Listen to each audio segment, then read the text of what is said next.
Well, actually, Rodrigo Duterte could have been saved from being arrested by the ICC kung naging mabuti lang siya kay BBM. Kasi ang pwede naman gawin ng administrasyon noon, this was my suggestion kasuhan natin ng ibang kaso, ng murder din, na premeditated murder, etc., etc., yung wala ring bail. For him to be tried here. Yes, for him to be tried here. So that when we acquire jurisdiction over his person, then he cannot be brought out. Kasi sasabihin natin, meron siya pananagutan dito. And then, ikulong natin sa veterans doon sa presidential suite. Turing umaga, mag-golf siya doon. Mag-swimming siya doon. O pasyal-pasyal siya doon. O kaya, magpaalam siya, magpapacheck up, dadalhin sa St. Luke's, tapos mamasyal sa mall. Or kaya, pwede naman na ma-house arrest siya sa Davao, doon sa kanyang farm. Or pwede niyang hiramin yung farm ni Erap. No, napakaganda doon sa Tanay. Yung wheelchair daw, kasi meron presidential wheelchair daw. Yun. So yun din yata galing yung joke na yan. This actually, these things could have been avoided had he been good to BBM. Araw-araw ba naman yung tawagin bangag, adik, na nakakainis ka to, pati mga supporters niya, patawag sa akin bangag. Kahit ang pogi-pogi ko, bangag ako. Sila mga pangit. Diba? Totoo naman. Kanina, sabihin nila bangag ako. O pag nakita niyo si Secretary Gadan, mas gwapo siya in person, ha?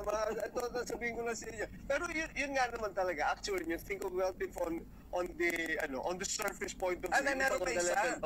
Meron pa isa, ito naman si Bato, na nagsasabi na he was betrayed by BBM. Okay, tama. Hindi niya alam ang meaning ng betrayal. Okay.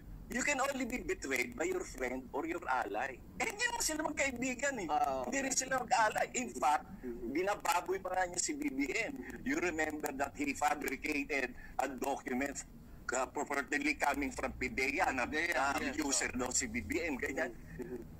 Pinaparatangan mo ng adik yung tao na drug user, and then gusto mo, kaibigan, hindi, paprotektahan kita. Ay talagang napakalaking siya. Sa akin ang bobo yan. Well, right now, hindi natin siya makausap kasi apparently yung kanyang telepono laging sarado. Kasi he's the next to be arrested. In just a few months, he'll be arrested. You know why? Because it was Duterte himself implicated din. Oo nga eh. During the hearing in the Senate. Actually, ang dami sinabi. Not only that, he was also implicated by the major witnesses in the ICC case. Pati si Sara. Kaya ito si Sara, delikado rin yan. Maa-arresto din yan. Kasi yung the main witness in the case has testified that even during the time of Sara Duterte as mayor of Davao City, she tolerated and she allowed the AG case. Okay. So, pagka nagkaroon na ng formal hearing yan sa ICC at nabanggit yan doon ng witness, lalabas din. Magbawarang din sila dyan kay Sara. They are just as guilty as just as guilty. Hindi, di magti-trickle down effect yan. Alam mo, ang crime kasi of humanity na yan, against humanity, it does not fall only on the person who pulled the gun or pulled the trigger or shoot the gun.